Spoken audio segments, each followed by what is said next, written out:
They might talk about humor, music, film, books, football and box sets, exercise and maybe even food, trivia and sport, politics and health, sometimes well-being too. On the Life with Brian. On the Life with Brian. Coming up on Life with Brian. It's an amazing thing now, so many years later, to sit back and realise that we were part of something that perhaps will never happen again in the music industry. I think Oasis maybe even felt a little bit threatened at first because they did bring us up quite a few times in interviews, slagging us off. £35 a week, there you go. I'm tempted to ask, Brian, are you living off 35 quid a week? Yeah? That's what it is now, yeah. Basically what it is, yeah. Welcome. It's lovely to have you with us on Life with Brian. Mark here saying hello to my fellow co-host and producer, Matthew Christ. How are you doing, Matthew? Oh, I'm good, thanks, Mark. And also, it's a big hello to Brian McClare. Jockey, I saw on social media you went down a bit of a storm at a recent Manchester United 93-94 double winners reunion. I suppose you've been working on some new material then? New material, yeah. We can only by meeting people you can get new material, you know, or stealing other people's stories, or in the circumstances I was in, that they're afraid to tell their own stories for whatever reason. So I just tell them instead, because I think that they should be told. Because if I think they're funny, then I'm pretty sure that anybody else in the audience would think they're funny. So maybe that was one of the reasons why I got some decent accolades on that particular day, you know. But is that because you don't suffer from stage fright like your colleagues? Is that what it is? Well, no. Well, it's like anything, isn't it? So it's only a matter of having done it for a few occasions. Some of them are, yeah, maybe they are a bit afraid of it. Maybe they're just, you know, afraid of the consequences, where I'm not bothered now, you know. So it's whatever way around it is, good, bad, indifferent. It's just the way it is. I just like to hear people laughing, and if they're laughing at me, then that's fine, good or bad, you know. So as usual, we have a special guest. He's the lead singer of a band I loved in the 90s and still do to this day. So it's a big thrill for me to welcome Shed 7 frontman Rick Witter to the podcast. How are you doing, Rick? Hi guys, yeah, I'm fine, thank you. You all good? Yeah, it's great to see you. We're all good, thanks. See, so what Brian's just picked up on there is it's the same for me, really. I through the 90s doing gigs, I was always a little bit on edge, a little bit kind of cautious that if we made a little mistake on stage, I'd be the first one giving evils to the rest of the band, almost wanting to be James Brown and fining them for getting things wrong. But then, weirdly, I took my young kids at the time to go and watch McFly in the kind of mid-noughties. And I watched them performing on stage, and they all just looked like they were having the best time. They were all smiling their heads off. And it kind of was a bit of a revelation for me that after doing it for so long, it just made me think things don't really matter. And if people laugh at you, they just laugh at you. It doesn't really matter, does it, at the end of the day? So now I almost actively seek mistakes on stage so that we can all have a right good laugh about it. Because people invariably would go home remembering that more than just hearing a song sung perfectly, you know. Well, hopefully you didn't have a manager who would remind you immediately after your performance what those mistakes may have been. Yes, very true. Yes, so which after we had all the time, you know. So yeah, I can well imagine. Oh no, you can't imagine. You have to have experience it. I can talk about it and I can tell stories about it, but I cannot recreate it. You know, I can't recreate that the whole scenario of his anger, the colour of his face, the words. Yeah. I can recreate some of the words, but I can't recreate the anger. You know what? I don't know if it's the same for you and you're performing, but a lot of the times when they come in, particularly at half time, and he's shouting and bawling about the various things about the game, I often thought that this is a different game. This is not the same game that I'm playing in that he was talking about, because I couldn't see the things that he was going on about. But did you eventually, or are you still under the impression that you didn't? Oh no, I learned a few things later on when I was fortunate enough to spend another 14 years as he was my line manager, even though I was working with the youth system. So I could see little bits and pieces of why he was doing it and watching for different reasons. But it was just a very scary stuff. And the weird thing about it, or maybe it's not weird, I still have nightmares about him. He still appears in my dreams, occasionally. And it's like, and he's doing something, and it's like, what happened there? And so clearly, but I was one that recognised early on, right, that he would move on to the next person. So I just take it, know that he would go on to the next person. And he was brilliant at working out who and what to say to different people, So if you talk what would happen on the other respect then? If you performed exceptionally well, were you credited with that? No, very rarely. He would. No. It was all. He was such a perfectionist and such a winner, that there was not many players would get that kind of thing. He might say something to you individually, which would be a compliment, only in the sense it wasn't a negative thing. He would never go and tell you, "Oh, you played great today." Like that. It was never anything like that. No. So I think there's always the idea of got to keep you on your toes. That game's finished now. Whatever happened in that game, there's in his head. He's already on the next game, and even maybe the game after. I think that was he always looked to plan. So there was no time for reflection on any of that, and that's probably why he was so successful. Really, Yeah, totally that. Yeah, and we're quite fortunate in what we do then, because we go out and do stuff and just get told all the time how good we are, and we can also get a little bit drunk while we do it. So it's a win-win for us. I get the feeling you're making up for lost time here, Brian. You say you haven't got someone shouting down your throat all the time. You can go out. Well, I'm actually I'm laughing to myself when I'm telling these stories, because I tell stories about him, which are all true. I'm not making any of them up. They're true stories, and I just think they're funny when you look back on them. And I'm waiting for my phone to go, and him shouting at me for telling a story that might not be the recollection that he has with regards to that. And I know that one event that I did over the last couple of years, his son Jason looks after all these business things, all these appointments and different things like that.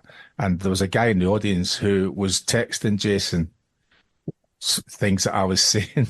And Jason's texting him back, asking, what story is he telling now, So I don't know if he's texting it to his dad, saying, he's telling this story, You better bloody well not tell that story, because there's a few that maybe, there's a couple that I can't really tell, or I've not told so far, that I might in the future, knowing that he would, but it did, I think now though, is like, a lot of things that you just mentioned there, he's pretty mellow now in his 80s, compared. I mean, people used to ask me what had changed with him throughout the time I was with him, which altogether was 25 years. And I said that he'd mellowed, he'd calmed down to a madman. So that gives you an idea of what he was like at the beginning, So, amazing. I was just going to say about football now. You still watch it now, Rick? Or? I do, yeah. I'm a big fan of football. I mean, I do watch quite a lot of it, to be honest with you, just out of general interest on who's doing well and who's not. I mean, obviously, I'm a Man U supporter, which frustratingly at the moment isn't the best team to be supporting. But yeah, I do. I love it all. I'll be watching the Champions League tonight. I just like to have a general interest in it. I think I'm one of these people who are never very good at doing it, but really enjoys the process of it. So it's amazing to watch people that can do it really well. The same with snooker, to be honest, without going off piste. I'm a massive snooker fan, and I can't play that for toffee, but I absolutely love watching it, and I love the whole science of it, really. So, yeah, big into sport, yeah. You're a Stockport man originally, aren't you? So that would have been, were you split? Because isn't Stockport supposed to be a city area? So I was born in 72. I moved away from Stockport in about 76 for my dad's work. We moved to Torquay. So I've got kind of slight allegiances with a few different clubs here because I moved to Torquay. So I've got a vague interest in them. My brother's 4 years older than me, so he's quite a big Torquay fan because it was at the time where he was getting into football. So he always follows how they do. We're in York now, so I always like to see how my home team's doing. But my dad was a big red. My granddad was a blue, but my dad was a big red. So obviously I lived with my dad, so I was going to get more of his opinions off what he likes and what he was into. So I kind of got it off my dad, really, being a Man U fan. Yeah, and Brian came along during your teenage years, I imagine. Yes, yeah. So it's an honour. It's an honour to be almost in the same room. Well, that can be arranged at any time. We like a little trip over to York, you know. Oh, yes. You're more than welcome, Brian. Or if you ever want to catch a show, and then we can have a few drinks after, can't we? I'll take you up on that. Yeah, like I was supposed to be doing on Saturday. I went to see the Mondays and Spiral Capits in Liverpool on Saturday. Did you? Yeah, great. Yeah, and because I met Rick Witter a few times, who's obviously and she's that track on the album that all the tracks are great, but we'll get to that at some point. And she kindly enough left us some tickets to get in. We were playing at Liverpool University. Yeah. But then I found out later there was supposed to be after show, and she thought because she's got a separate dressing room from the rest of the Monday. She thought I'd dissed her. But they didn't. I asked if there were any, and the girl said, no, there isn't any, so I don't know what happened. That was a problem. Right. I was quite happy to get in because it was the gig I wanted to see anyway. But yeah, was it a good one? Yeah, that was brilliant. Yeah, they really did. Carpets and but Brian had his first experience of Grand National Day in Liverpool, didn't you, Brian? And people watching that as well. Yeah, that was wonderful. I mean, I don't know what it's like when that big race is on in York, but everybody in Liverpool on the day gets dressed whether they're going to the racing or not. So it's great watching the people thought were nice looking clothes, you know. I came to the impression and the opinion that there's very few people in Liverpool who've got any mirrors in their house. Or their friends are great liars, because particularly women are always, in my experience, I'll say, what do you think? They look good in this? They look good. They must be going, oh yeah, you look great in that, thinking, I can't wait to look people watching you and say, what the fuck have you got on there? You know? And it was like that, you know. And this was like 11:30 in the morning. Should have seen them at 11:30 at night, Brian. Yeah. Well, no, well, unfortunately, well, I would like to have seen that as well, but. So there is times when the York races are on where there's certain times of the day where you kind of steer clear, and most of that is like tea time when the races are finishing, and there's just hordes of people looking respectably dressed, but more and more dishevelled and absolutely hammered. And there's a it's called the Knavesmire, where the York racecourse is, and there's lots of houses around there. And I would absolutely hate to live in one of those, because whenever the race meetings are on, you'd usually find 2 or 3 chaps pissing against your front door. Right. Oh, it's awful, awful. I was just going to talk about should Manchester United change the manager at the end of the season? It's a tough one, isn't it? I mean, probably, but then it doesn't particularly solve any short-term problems. I don't know what it is about Man U at the minute, but you just never know what you're going to get. They can be actually really good one game and then just keep throwing it away in others. And the last few results have just been just frustrating. You know, I mean, the Chelsea game was, I mean, what are you doing? There's literally a minute left and you're a goal up, and then the next thing you've lost. I mean, I'm not, you could answer that more than I ever could, but you know, it's just really frustrating. It's like there doesn't seem to be any kind of cohesiveness there at the minute, and that needs to change, just obviously because it's Man U, and Man U shouldn't be in the position they're in. No, I think one of the problems, certainly, and it never happened when I was there, either as a player or any other time, is these little things that are happening at the moment, you know. So Garnacho's messaging that he agrees that whoever said that it shouldn't have got taken off at half time, which has been totally critical to the manager in the public. And I know the tweets were taken down, but everything seems to be played out a lot more publicly. We knew what Fergie thought about us because he would tell you, and sometimes he would tell you of the day, but he would never do it publicly. And that's the thing I'm finding difficult to understand about why he would turn around and say any of the players, you know. I think that I'm always believing that resolutions could be worked out in-house And it might still mean that the player, it usually is the player who doesn't understand because they've got youth on their side, and when we're younger, we make some daft decisions or we think some different things. And that's where I think it's a struggle with what's going on, and then it's like deny, counter deny, that old Anthony, Garnacho, whatever. There just seems to be a lot of unrest, really. A lot of blame shifting. And I totally agree with you in that respect. That it's in house, isn't it? So you keep it in house and you try and resolve the issues. I don't know whether that's just how life is now, and certainly with younger people, it's all online, isn't it? It's all, look at me, look what I've done, or that wasn't me. It seems, there should be an element of privacy so that you can get your shit sorted out, really, at the end of the day, shouldn't there? I suppose if you lose the manager, then there's no hope, is there? Well, I mean, I've said it before. I mean, Alex Ferguson would manage to lose the dressing room after every game, but by Monday you were ready to go to war for him again. So there is an art. There is a certain art to it, if they've chosen that particular way. But I said it wasn't done in a public fashion. However, I'm quite enjoying saying, and to people who ask me, I don't know why people recognise me because I'm unrecognisable, that ask me my opinion about it, and I tell them, well, don't tell anybody, but Jurgen Klopp's going to be the next manager. Right. And I've definitely got a few people who have bought into that already, so I might mention Guardiola in the next sentence, But I mean, I had a quick look today just to see what was going on, and it mentioned Southgate, the De Zerbi, and Potter as potential managers, and I'm going, might as well just stick to what you've got, Well, think about doesn't do anything for me at all. Those people, So yeah. So what do you think about Rashford? It's a simple thing when you just mentioned there earlier on about playing, right? Whether you're playing in a band or playing football, in my view, it should be enjoyable, right?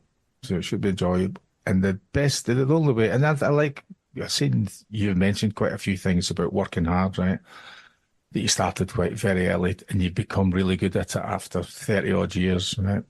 And you recognise all those things that make up a performance, right? So the whole idea is that if you're going in, for me, there's only one thing that you're in control of, and that's effort, right?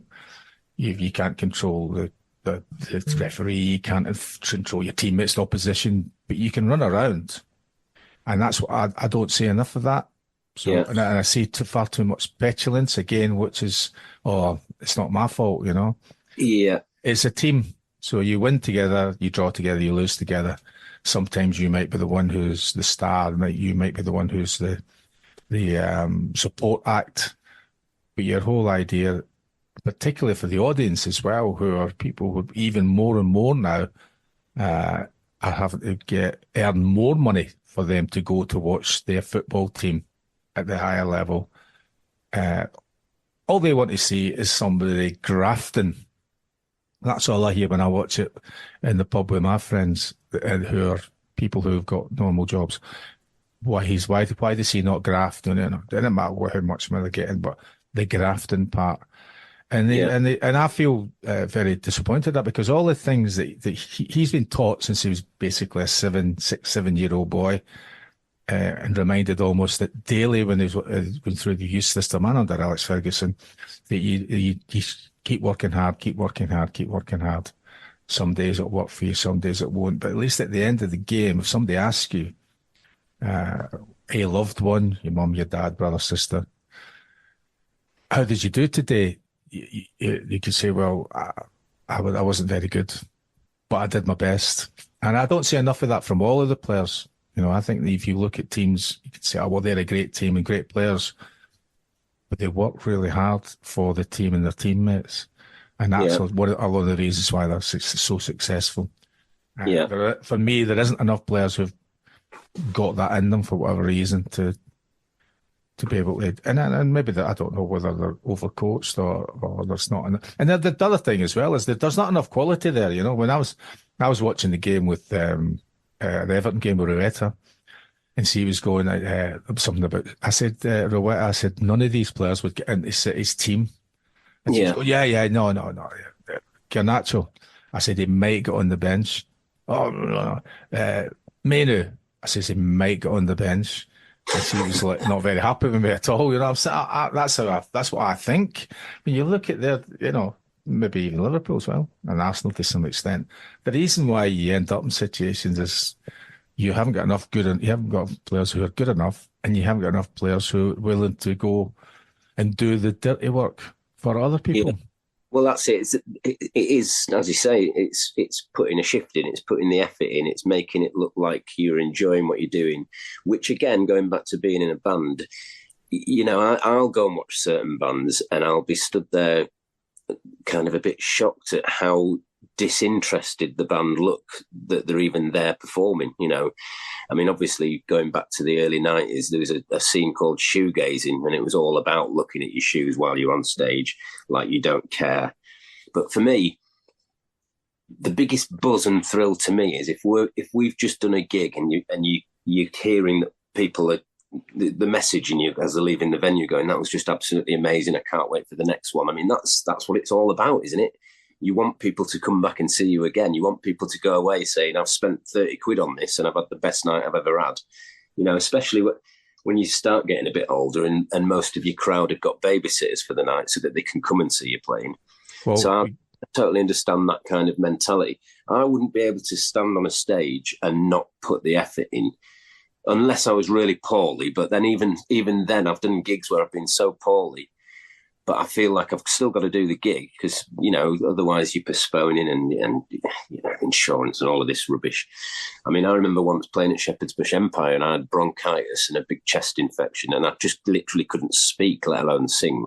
So I walked out onto the stage and just went, bronchitis, and then put my microphone out and everyone just sang every word. And it was like a whole different type of gig that people weren't expecting, but went away remembering something different, you know, which is another great thing. You know, and one of the things that just popped out of my head there was that you've kind of got this kind of renaissance for you, isn't it? So there's a period of time where you've had that success back then, and then you didn't do anything for a while.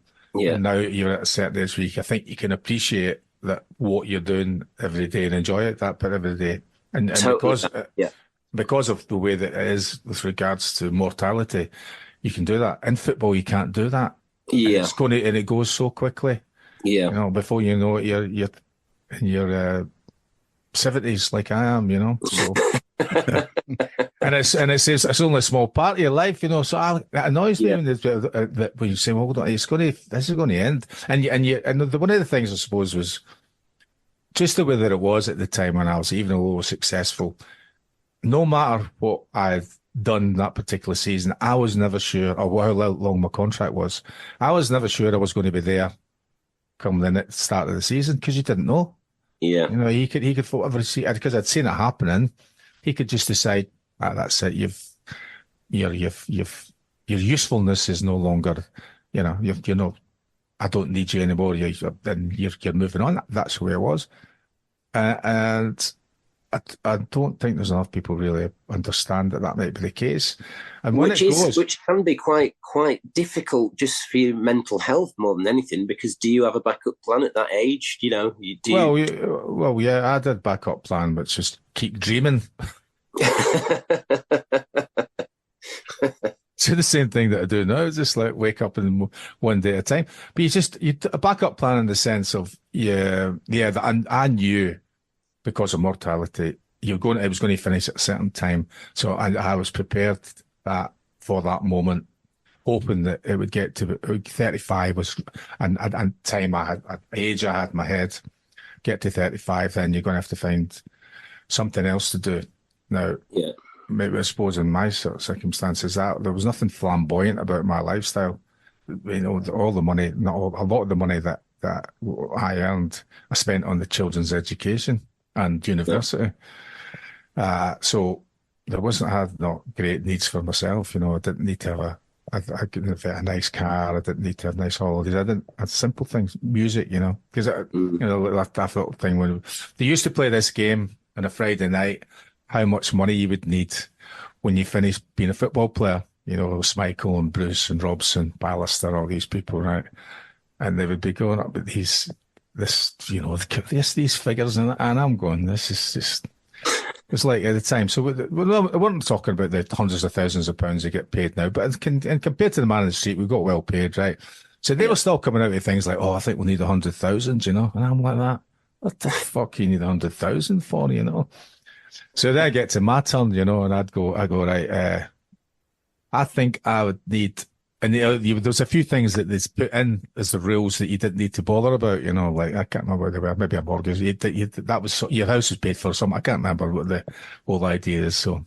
Yeah. I said, £45 a week, or maybe £35 a week, and they were like, what? I says, well, let's see what I like. I said, I like listening to music. Oh, I could go to the library and borrow a CD, and I could record it, even though I probably shouldn't be doing it. Yeah. Could do that. What else do I like? I like reading. Oh, let's think. Oh, I can go to the library. Right. And at the time, it was videos, right? Not DVD. It was videos. I said, if I like watching movies, so what kind of? Oh, I can go to the library and get a. And then more and more, I'm staring at me. So what else do I like to do? Well, I like a glass of wine. Well, maybe I'd be, I don't know, maybe I'd be a bottle of wine. So, there you go. I think at the time you can get a nice bottle of wine for £5, £35 a week. There you go. And it would just come out. It was just turn around and look at me and go, fuck off, you're not playing properly. Mm-hmm. and really, that is what it is now. I'm tempted to ask, Brian, are you living off 35 quid a week now? That's what it is now, yeah. That's basically what it is, yeah. Well, that's because he gets into gigs for free. That's why. There's a bit of that as well. Yeah. Not all the time. Blags off Rowetta. Every now and again. Grand blagger. Yeah. You've just offered the free one. You make me feel bad. I did. I don't mind. I'm quite happy to pay him away. I've always been happy to pay him away, you know. I'll tell you what, we'll have an after show and we'll turn up to it and all. Yeah. We'll hold you to that. You're listening to Life with Brian. And then I bloody walked off stage, and there's Brendan Rodgers standing there. He gave me his 100 megawatt smile, which is clearly natural. I'm a virgin. I've got all the gear. I've got everything, and I've never, ever caught a salmon. You're supposed to go to the river, not stay in the bar. He said, I hope you recover from cancer and then get run over by a bin lorry. Subscribe wherever you get your podcasts. Rick, how did you guys feel at the time about the Britpop tag when you broke through? And on reflection, are you happy to be classed in with all the other bands that were grouped in under that name? Yeah, well, it's kind of out of your hands, to be honest with you. I mean, we were always, certainly within the press world, the music press, we were always kind of championship Britpop. So we'd be tarred under that brush when perhaps the press were talking about bands that were less popular than the Premier League Britpop, which was your Blur, your Oasis, your Pulps. So we were kind of, for me, more in a derogatory way classed with Britpop, the bands on the coattails kind of thing. But when we formed in 1990, and we formed out of the ashes of a school band that we were in. So me and Paul, guitarist, we were kind of writing songs when we were 12 and 13 and went through our whole school life doing gigs in pubs in York to people of our age, which is quite funny because we used to advertise gigs in school. We'd put posters up and the teachers had come around going, why are you advertising that you're playing in the Spotted Cow pub? Obviously you're 14, why are you telling 14-year-olds to go to pubs? So, so we kind of put the shifting in the respects that it's always what we wanted to do. So I think the Stone Roses' first album came out in 89, and that's what made us suddenly sit up and think, right, hold on a minute, we need to up our game here. What an amazing debut album that is by a band. Massive fans of them. So that's when we kind of formed Shed 7 in 1990. And then it took us maybe 4 years to get good enough to warrant interest. So we signed the deal in end of 93. So the point being is, between 1990 and 93, the grunge scene happened, but there was also very acid house, very ravey. So we honestly thought we were a little band from York. We were the only ones playing guitar music. We were trying to champion guitar music again. We thought we were the only band doing it. But little unbeknown to us, there's a cast in Liverpool who are coming out of the ashes of the Lars. There's an Oasis in Manchester. There's a Blue Tones from down south. And all of these bands kind of came together at the same time. And a journalist decided to call it Britpop. So, yes, we're British and we play an element of pop. So, yes, we are Britpop, but we are so much more than that. When we first started writing about in the press, we were new wave of new wave. That was a thing. And then we were lad rock, because when Oasis suddenly started coming out and punching people and getting on front covers of magazines, it was lad rock. And we were that for a while as well. So I'd never really looked at it in any other way than lazy journalism, to be honest with you. Just trying to bracket everyone under one roof to make it easier for them to explain what it is. So, it's an amazing thing now, so many years later, to sit back and realise that we were part of something that perhaps will never happen again in the music industry. I don't think we're ever going to see a music scene that's discussed on News at 10, who's going to get to number one out of these two bands. I mean, it happened in the 60s with the Stones and the Beatles. But the way that the music industry works these days, and the way that you downloads, and there's so many different charts, there isn't, the official charts are the official charts, but there's so many different charts now that it waters it down slightly. So I can't ever see. I think we were part of a last great British music scene, So I'm quite thankful for that the timing was right for us there.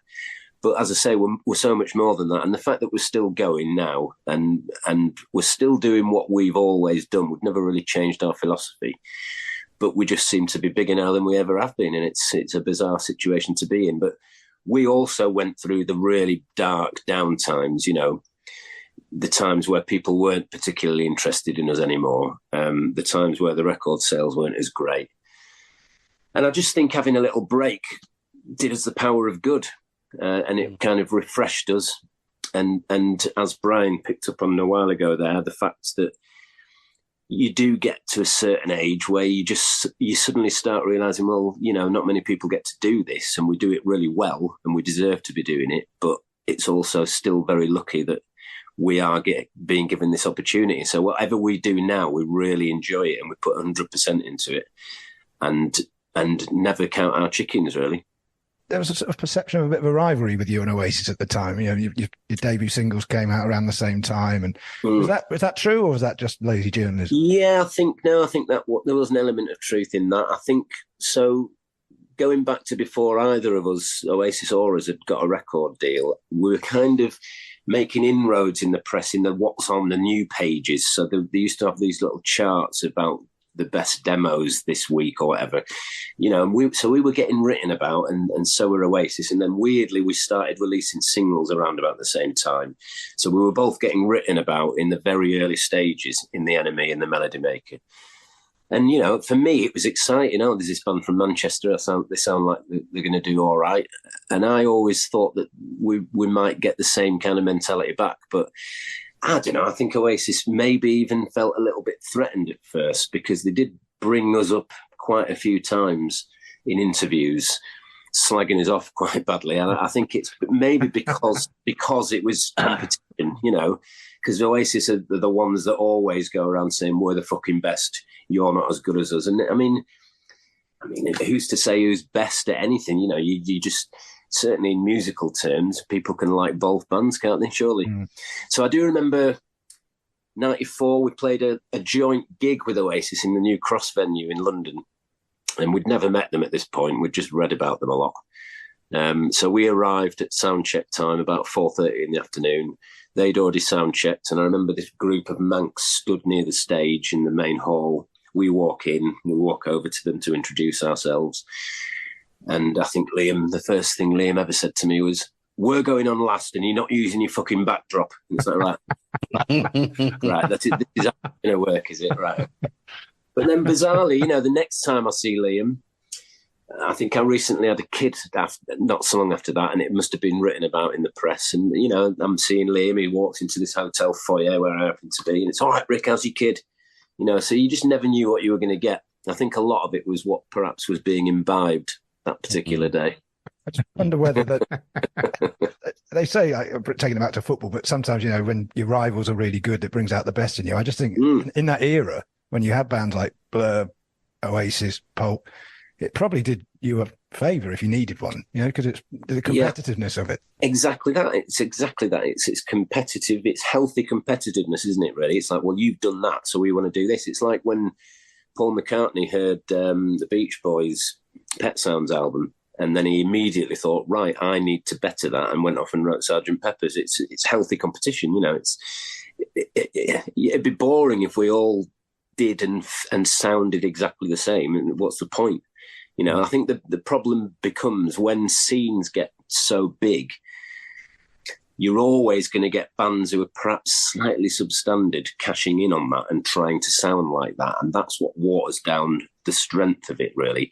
And that's why music is very, very cyclical and comes and goes, But as I say, I can't really ever see a time where, people love the music and get excited about it still. We recently released an album and the excitement levels were through the roof with some people, and it's lovely to see. But as a scene of music, with lots of you doing it, I can't ever see that really happening again. So as much as I don't really remember anything from the 1990s, I'm quite happy that I was involved in it in some way. Yeah, I know the feeling. You mentioned the new album there. We were just talking about it before you came on, but hit number one. I was there that night in Liverpool when you played the gig. Oh, were you? Yeah, I was there. It's just up the road from where I am now. I was a bit worried about that gig because we'd done a whole week of that, and believe me, that's really hard work. Getting into a van, doing 2 cities a day in record stores, and then travelling to a bloody premiere in the middle of nowhere at about 3 a.m, and then having to get up the next day. It was quite really full on. But that particular gig, it was the very first night, wasn't it, at that venue? Yeah, it's only just opened, that place. They've had some great acts there. You were obviously one of them. But the crowd was fantastic, as it always is when you play. Well, they were, but we were led to believe. We turned up. So we'd already been in Manchester, I think, that day, and done a lunchtime acoustic gig in the record shop. And we thought we were doing it in a record shop in Liverpool. That's what we were always led to believe. And then suddenly it's at a venue. And then suddenly it's a venue that's just opened that day. So we're the first band playing it. And then the staff in there are saying, we're really looking forward to this gig. And we're thinking, well, we're only playing 4 songs. So I was actually a little bit thinking, right, when we walk out on that stage and we do 4 songs, are we going to get out of here alive? Oh, no. Well, there were about 1,500 people waiting to say hello and shake your hand after the gig. You had to go up to Glasgow afterwards, but that's right as well. Yes, so it was a weird old.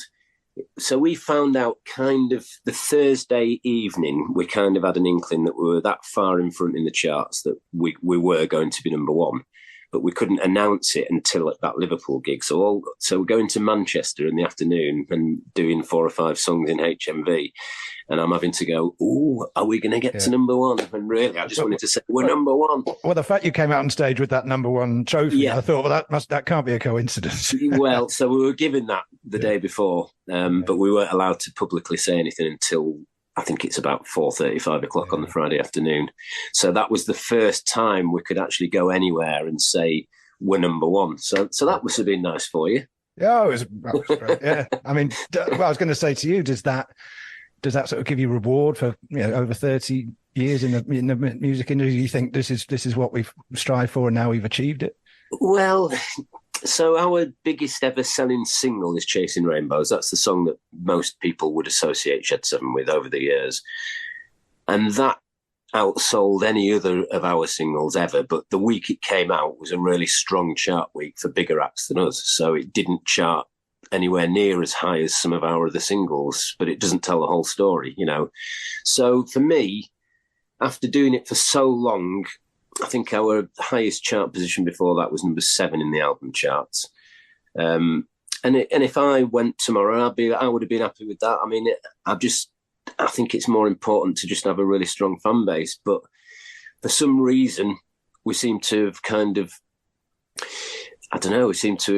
we've just risen a few levels over the past few years, but a lot of that is down to the work we've put in as well. It's not like it's just suddenly happened. You know, we've spent years honing it and doing these big Shedsember tours every other year and seeing a marked improvement of people buying tickets and having to upgrade venues. So we've done it really slowly, but in a really good way. So for me, having a number one is just brilliant to be able to say we've had a number one, and it does open up new doors for us. If you can put on your poster number one selling artist, it does open doors to so many other things that we could do, you know, and I'm talking about going back out into Europe because we've not done that for a long time. I don't think I'll be bothered with America. I think we're too old for that, because I think you have to go to America and spend 6 months there playing in front of loads of cowboys, and I'm not really that bothered about doing that. To be What you said there as well, what I think is brilliant, obviously because I'm an old person now, is that physical copies of the album, not downloads, not actual physical copies, was really important, a massive thing, right? And I was sitting listening to the album, the CD that Matthew got me that night from Liverpool. Yeah. But Brian Black, the CD that we got at the launch in Liverpool, I gave to Brian in York actually a couple of days later. So he got that for free. He's got to protect that £35 budget he's living off. Well, if you want it, Matthew, you'll have to record that. It's all right. I got another one that night. But physical copy. So I've been sitting, listening to your songs and reading the lyrics from the sleeve. And I'm like, this is great. I've not done this for a long time. Another thing about it is there isn't a bad track on that album, in my view. I've not felt like skip. I've listened to it all the way through several times, and I've started reading the lyrics and all that. And because I did bits of research to get more insight into what you're trying to say in the lyrics. And I feel it's an uplifting album as well. It's a cheery album. It's full of joy, isn't it? And you can hear that. You know, I think when we were writing it, we knew we were onto something quite good. And me and Paul went for a massive purple patch. It literally only took us about 9 months to write all of that. Every idea we seemed to be coming up with just worked, and that's very unusual, certainly for us. There's certain songs that you can start writing and it can take months to hone it and to craft it into some kind of song format, but all of it was just felt really easy, which is just a really odd scenario to be in. And I think lyrically as well, maybe coming out of a period of time where we weren't allowed to go anywhere or do anything, so there's a lot of lyrics about flying or, you know, birds in trees. It's just freedom and space, you know, and I think that's subconscious. I didn't sit down. It certainly isn't a COVID record in any way whatsoever, but I find myself just jotting down lyrical couplets all the time, and then I'll morph it into some type of song shape. But yes, physical products, I think it's really important. I think looking at a vinyl record without even playing it, it's a piece of art. You know, the cover is so important. So that cover of our new album, for me, it reminds me of like classic 70s rock albums. You know, it's like a proper classic apocalyptic picture. That was done in Spain where we recorded the album. We dragged that settee out of a hedge. The studio was literally just to the right of that shot. So the house in the background was like where two of the band were staying while we were recording in Spain for 3 weeks. The dog was a stray dog that followed us around everywhere in the studio. It was shitting in all the rooms. We were feeding it. We were petting it. But it was just a dog of the mountains. You know, obviously if bands go to this studio, the stray dogs have discovered this and they know they're going to get fed and looked after. So we just, Mr. Scruff, that dog was called, and we just thought, you need to be on the album cover because you've become part of the album process here. You know, he heard everything that was being laid down. He was doing his dirty protest when he obviously thought something wasn't quite good enough. Laying down his own bass. Yeah. So yeah, for me, really important. And I mean, I've discussed this before, but we even, with that anal with things, we even discussed the gaps in between the songs on an album. And I don't know how much you might be aware of the gap, but obviously a song finishes, and usually there's about a second and a half, a 2-second gap before the next song comes in. That's not good enough for us. Certainly the first 3 songs on this new album, I wanted to crash in. So after Let's Go is finished, Kissing California has to crash straight in. And I think the general person on the street wouldn't really get that or understand it, but they're going to feel it. They're not going to really know what it is about it, but they're going to feel it. So even after Kissing California, when Talk of the Town crashes in, there's not much, there's no room to breathe, basically. I want the first 3 songs to leave you with no room to breathe. And then I think Let's Go Dancing comes forth, which is a slower song. So then it's time to slow it down a little bit. But I do think things like that are just really important to the whole outcome of the record, really. Yeah. I mean, vinyl's so big now, isn't it? So me and Brian were talking about this the other day about a new vinyl place opened just here, and the Jacaranda where you were supposed to play, but then it got moved to their new live venue. That's a big record pub. Do you still write, or do you write albums now thinking about side 1 and side 2, or is that just an old, No, we never ever sit down at the beginning of an album process and discuss anything. We just end up writing a set of songs, but then the fun starts to happen when you do find yourselves with 14, 15, 16 songs, because then you start to think, right, well, obviously that should open the album. And that's definitely the closing song on an album. But, as I say, with the Matter of Time album, we just wrote it all so quickly, and it was obvious while we were doing it what was going to be what. I mean, we've discussed Rowetta already, but I'm sat at home on my settee. Paul sent me a guitar, a few chords on the guitar, and I'm sat at home on my own, and I'm immediately singing this "Stand With Me in Ecstasy," and I'm thinking, that sounds pretty cool. But I immediately just thought, well, that's just sounds like what Rowetta would have done in the Happy Mondays in 1991. So when I eventually got to so that was just the melody side of it. But when I started coming up with the words for it, I thought of Rowetta again, because it sounded like something she would have sang in the Happy Mondays, "Cover Me in Ecstasy." So at that point, I had to reach out to her and say, look, Rowetta, we're writing some new stuff. I can't get your voice out of my head on this particular song. Do you want to hear it? And she's going, I'd love to hear it, Rick. And then gratefully, she came back saying, this is Ace. I really want to be involved in this. And that was a buzz for me, because we've never done that. We've never had featured vocalists on any of our songs ever in the past. And we've got 3 on this album. I mean, talk about being greedy. Splitting the royalties as well. Well, let's not go there. I'll just tell them to go to the library if they want anything.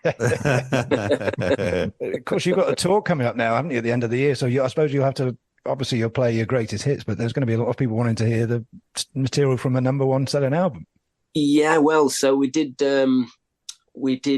3 gigs at the end of January where we played the new album in its entirety, which we'd never done before. Lots of bands do that these days. They like to pick up an old album by themselves, possibly because it's an anniversary, and go out and perform that album in full.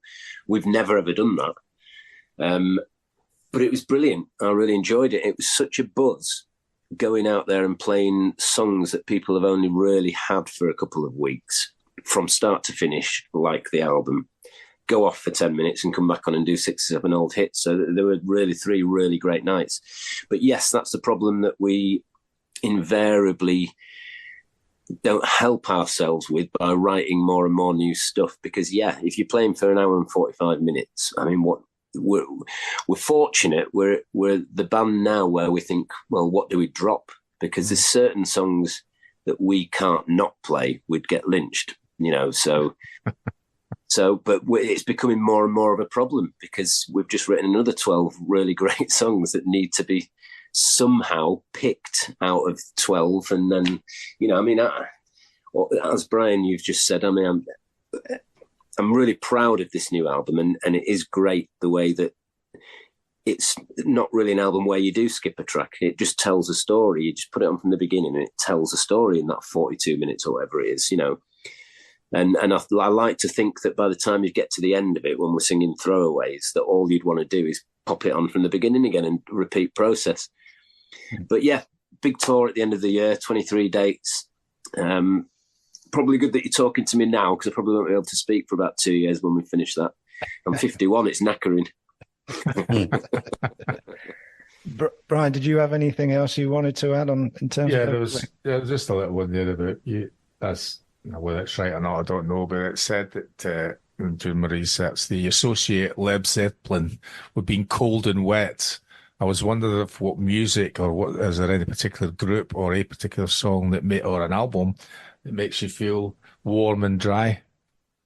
Well, there's loads of really good cozy music, isn't there? I grew up being a massive Smiths fan, so I can go down a Smiths rabbit hole and spend hours just listening to the Smiths and feeling all warm and cozy. A lot of people get the wrong impression with the Smiths and just think it's miserable music, but it isn't. It's actually really funny. And in a perverse way, if you are feeling a little bit down, putting the Smiths on potentially could make you feel even worse, but in a weird way, that makes you feel better. I don't really understand how that works, but it does. I know what you mean, yeah. However, you just said Led Zeppelin, didn't you? You said, I read that you had said that Led Zeppelin reminds you of being wet and cold. Yes, well, that's because probably in about 1991, I was working at Sainsbury's because I was renting a flat and needed a job. So I got a job at Sainsbury's, and I do remember several times having to cycle to work at about 4:30 in the morning in the pissing down rain to start an 8-hour shift. And I used to listen to my Walkman on my bike. And at that time, it probably was, I was going through my Led Zepp phase. So there's 2 or 3 particular songs from Led Zeppelin that remind me of being wet. Yeah. If that's not a good inspiration for a song on the next album, I don't know what is. Well, there you go. And we've got the video sorted, haven't we? Yeah, exactly. Yeah. Would there be the pressure now after getting a number one selling album? You're going to almost have that difficult second album again, aren't you? Well, so because we're 30 years old this year, we were a bit cautious. We've already had about 4 different greatest hits out over the years. And that's enough. There's only so many times you can re-release the same old songs in a different album cover without really feeling like you're ripping your funds off.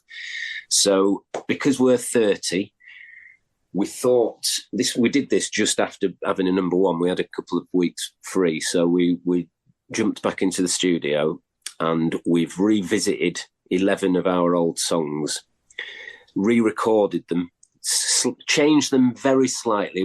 People who like Shed 7's old songs shouldn't be concerned. They're not techno. We've just put a bit of loving care and attention into some old songs. We've put a big orchestra over all of it, so it just sounds amazing. And we've done it because we feel like the Matter of Time album feels so fresh and joyous and current. We just wanted to kind of give people the idea that if we'd have written these old songs now, this is how they would have come out. So we're releasing that in September, I think, as a kind of form of revisited greatest hits with one brand new track on there. We're just receiving the mixes now as we speak, and they're sounding absolutely amazing. So hopefully that's going to be a treat for our fans. And also it bridges the gap before anything else new as well. So we're kind of being quite crafty there. It gives us a bit more time to start thinking about brand new stuff. But, between, I think we released an album in 2001 and then 2017 was the next one. So there was 16 years in between albums. And then this has taken 6 years. So hopefully we can get something out in about 2026 and just do what we used to do and release an album every 2 years, So we're going to go a bit quiet now for a few months. So I'm going to try and see if we can come up with the goods and hopefully get something out in a couple of years. Have you worked out how you're going to get the orchestra on the stage? Well, no. So we haven't got enough money to fund a big orchestra on the stage, but there's these great things called... You're just going to put a tape on. Yeah, there you go. Backing tracks. So what we could do is we could get some stock footage of an orchestra playing and put it on a big screen in the background and then play off backing tracks. There you go. Previously on Life with Brian. This was ideological at the wrong time, and I don't think people will forgive him for it. that I'm never happier than when I'm in the same pub talking the same bollocks to the same people that I've been speaking to for 30 or 40 years. He definitely ran over himself. I wasn't sure about the jack and potatoes, but he definitely ran over himself. I remember that. Subscribe wherever you get your podcasts. Sticking with tradition, we're going to make Brian and our guest, Rick Witter, endure one of our quizzes. We're calling this one Dishy or Fishy, and here's why. Possibly my favourite Shed 7 song is Ocean Pie. So what you both have to do is tell us whether you think the following people, whose surnames are ingredients you'll find in an ocean or fisherman's pie, are real footballers or not. If they are real, please say Dishy, and if they are red herrings, then say Fishy. It's as simple as that. It's the usual 5 attempts each in a penalty shootout format. Are you both happy with the rules?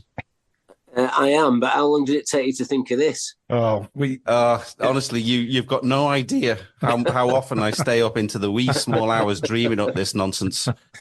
Every time we get a new guest confirmed on, I say to Mark, "Oh, you know what? You're going to have to think of a quiz idea." And you go a bit like you with your writing process, Rick. He disappears for a couple of months, and then. It's very clever. I'm into it. I'll probably really bad with You've not had the questions yet. No, don't flatter me, please.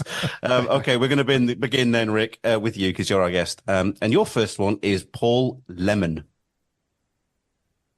Paul Lemon. Dishy. Paul Lemon is a dishy. That's true. He is a ex-footballer. Paul was a winger. Mostly with Sunderland in the 1980s until a knee injury cut his career short. So you've smashed your first penalty straight into the back of the net.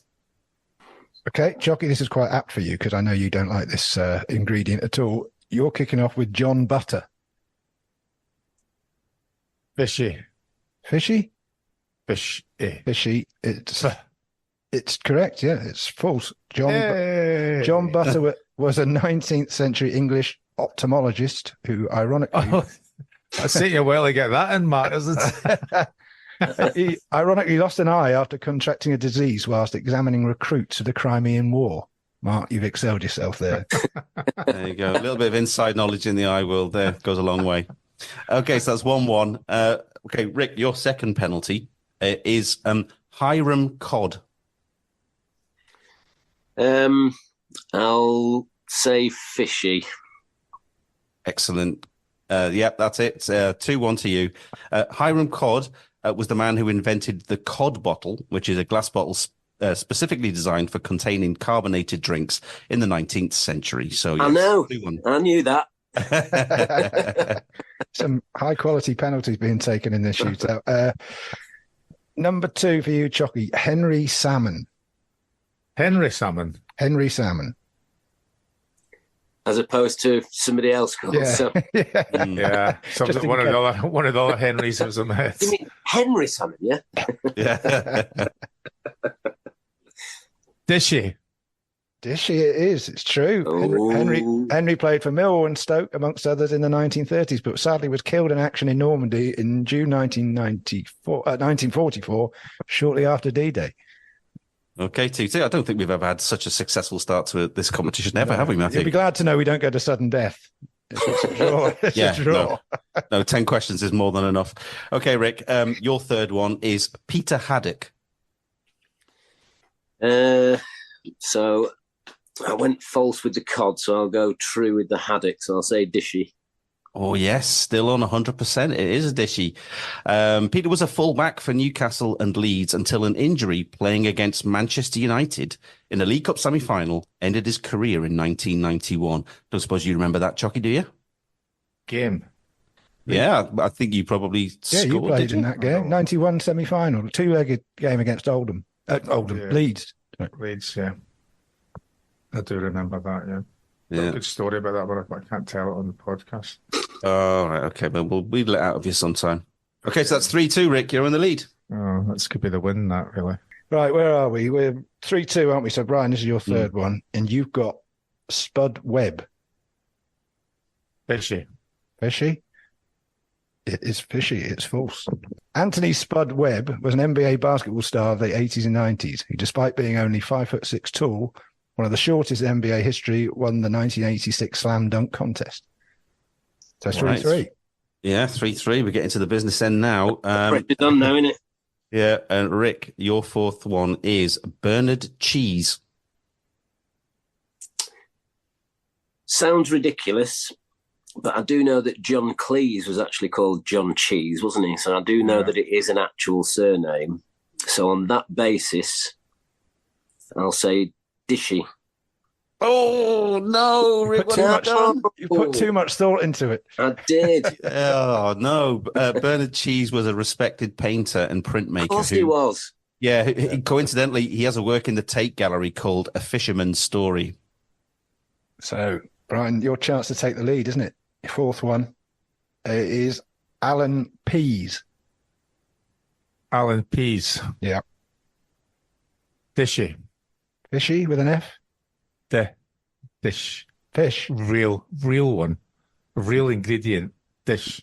No, it's false. I gave you enough chances to change your mind.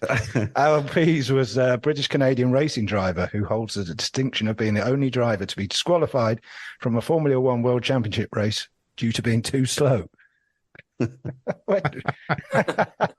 Okay, right. Oh, well. So we're still level 3s each, and we're on our fifth and final penalty. So your final one, Rick, is Nigel Pepper. Dishy. Dishy, true? True. It's a real football, yeah.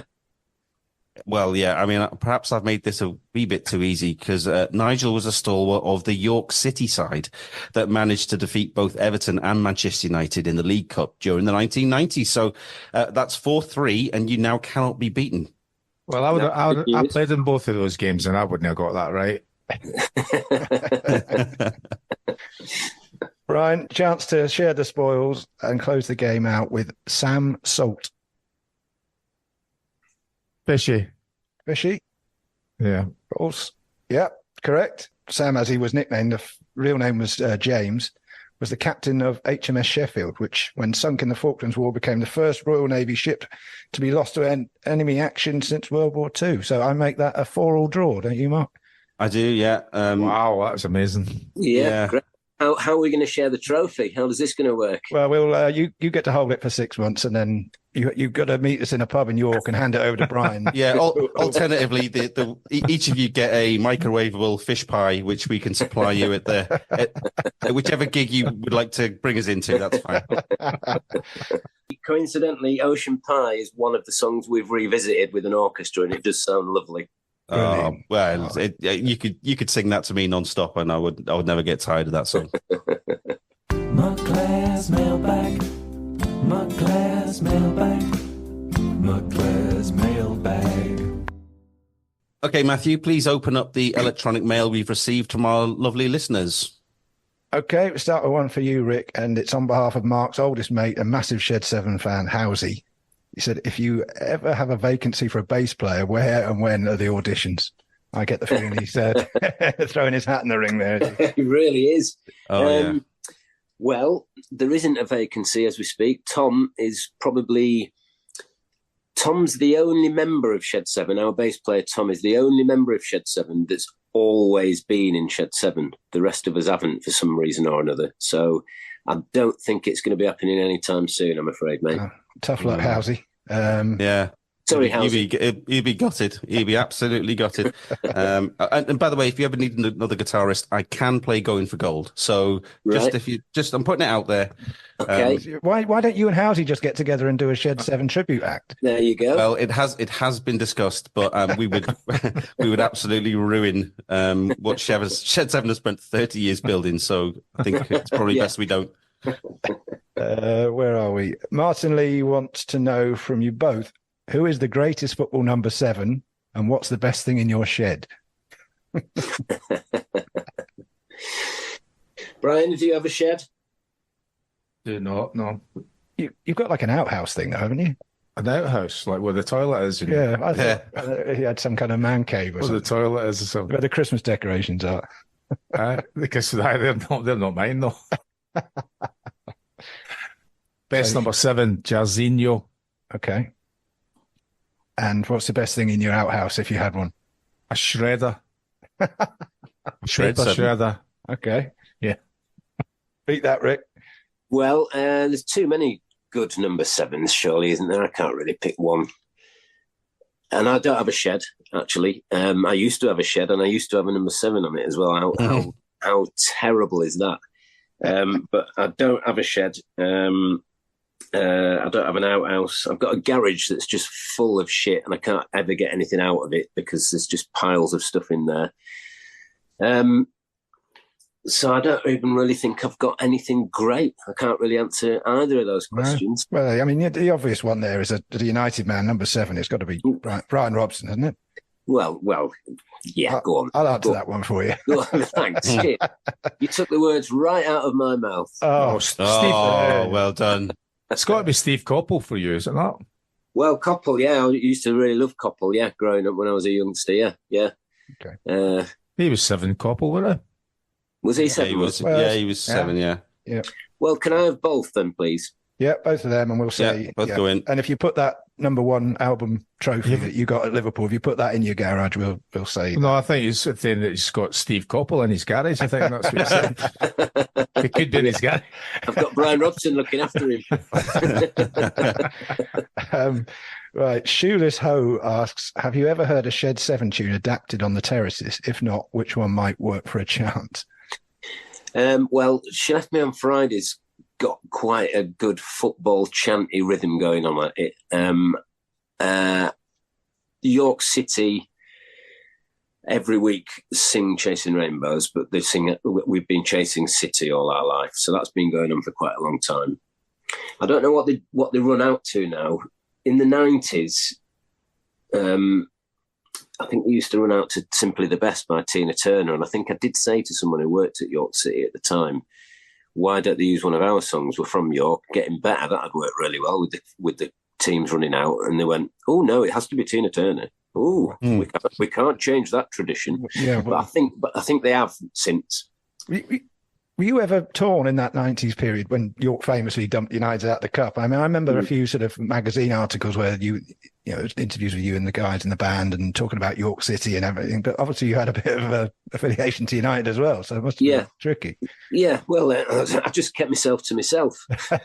It's funny because obviously my brother lives up in York as well, and he's got this vested interest in Torquay. So there was occasions where me and him would go and watch York versus Torquay, and he'd stand in the away end in his own city. Yeah. So I used to love shouting as loud as I could, my brother's in the away end. Always, here's our 5th Beatle Cumbrian Day with a couple of questions for you both. First of all, for you, Brian. Question for Chucky. How's your calves feeling since the boogie on Saturday night at this Happy Mondays concert? There was no space. You what? There was no space to do any dancing. It was proper crowded, that, wasn't it? Hopping on the spot, yeah. But, it's just... He must have been watching me then, was he? Was he videoing me? Was he videoing me? No, he was just standing right behind you as I was. Yeah, I bet he's videoed me, yeah. No, he didn't. He said, what do you want to drink? I'll go to the bar, and he come back with one drink, didn't he, for 5 of us? Yeah, but he sadly, there's a reason for that. He tried to bring 5 pints back from the bar after. Did he drop them? He dropped them. Someone knocked them all over, and he only ended up with one left. Oh, no. Sadly, it wasn't for me. That's his story, unless he's also working on a £35 a week budget. Yeah. 5 straws. And his question for you, Rick, here it is. Who's the most famous person where you've met them and you've stood back and been sort of speechless? You don't have to say Brian McClare. Well, we've been having a nice chat here, haven't we? There's no speech. Of course, yeah. I don't think anyone's ever left me speechless. I do remember we supported Aerosmith, bizarrely. We did about 5 gigs supporting Aerosmith in arenas around the UK, probably late 90s.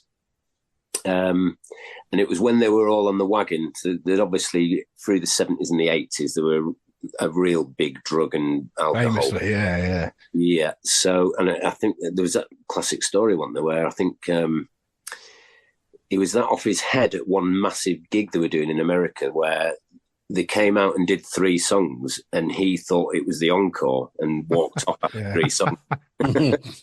Yeah. Anyway, there was also a gig where he drunk so much he couldn't control himself and soiled himself on stage. Dear. We've all been there. We've all been there. So, bizarrely supporting Aerosmith because they're obviously a lot more rock than what we are. But weirdly, still even now, sometimes people will come up to me saying, I first saw you when you supported Aerosmith and fell in love with your band. So obviously it was worth it. But as I say, there was a big rule at the time. None of their American crew, nobody involved with them was allowed to drink or take any drugs while they were on this tour, probably through fear that if any of the bands saw anyone doing it, they'd want to join in. So we were allowed to just have a few cheap lagers in our dressing room, but we weren't allowed to take them out into the venue in any way or onto the stage. And we're thinking, well, fair enough, I totally get this, but we like to have a drink on stage with us. So we were wondering how we could get around this problem. And then we got someone who was working for us to nip to the supermarket. And do you remember the Tango that came in black bottles? Yeah. So we told him to go and buy like 12 bottles of Tango in these black bottles, and then he brought them back and we emptied the Tango out and filled them with lager and thought that's a good way of us being able to have a drink on stage without anyone knowing. So the lad responsible for putting the towels and the drinks on stage before we went on was walking down this big corridor with a tray of black Tango bottles with lager in, and then lo and behold, there's Steven Tyler walking towards him. Steven Tyler says to him, "Hey man, Tango, I haven't had that in years." And our mate's going, "Please don't have a sip. Please don't have a sip." So no speechlessness, but a story. So you could have been responsible for knocking Steve Tyler off off the wagon there. Exactly. It could have sold us a few more records. So I wish it had happened. Yeah. That could have been your Michael Jackson, Jarvis Cocker moment. It could have been, yeah. Okay, that's at the bottom of the mailbag, Mark. That's it. Nothing left. Yeah. On that note, we'll press the stop button on another episode of Life with Brian. And firstly, can I say a massive thanks to Rick for joining us? It's been a real pleasure. Thank you, guys. Thanks for having me. Thank you. If anyone hasn't listened to the new album, A Matter of Time, you can get that on all the usual formats from all the usual outlets. And when's the tour starting, please, Rick? So we kick off mid-November and it goes right through till mid-December, 23 gigs. There's still a few tickets left for the Monday and the Tuesday night gigs, which is pretty understandable. But if you go to shed7.com, you'll find out where and when all of that is. And we'll be having a new album coming out in September, so keep your eyes peeled for that. Perfect. Myself and the aforementioned Housey are going to see you in Newcastle on Friday the 29th of November. So, absolutely cannot wait. And if they come on stage with black bottles of Tango, then... Yeah, something's up, right? No Aerosmith are backstage waiting to come on after them. Well, make sure you come back and say hello after it. We will do, don't worry. Brian and Matthew, thank you very much as always. Thank you. Thanks, Rick. Thanks, Rick. Thank you very much. Thank you. Cheers, Brian. Nice to meet you, mate. And you, sir. And finally, thanks to you for tuning in. We hope you'll join us next time. Before you do, hit subscribe on your podcast platform of choice and follow us on X and Instagram at Brian McClare Pod. So until then, take care of yourself. Life with Brian. Life with Brian. Talking films or music. Life with Brian. Talking TV and food. Life with Brian. Talking trivia and exercise. Life with Brian. It's different every episode. Life with Brian. Talking politics and football. Life with Brian. It's different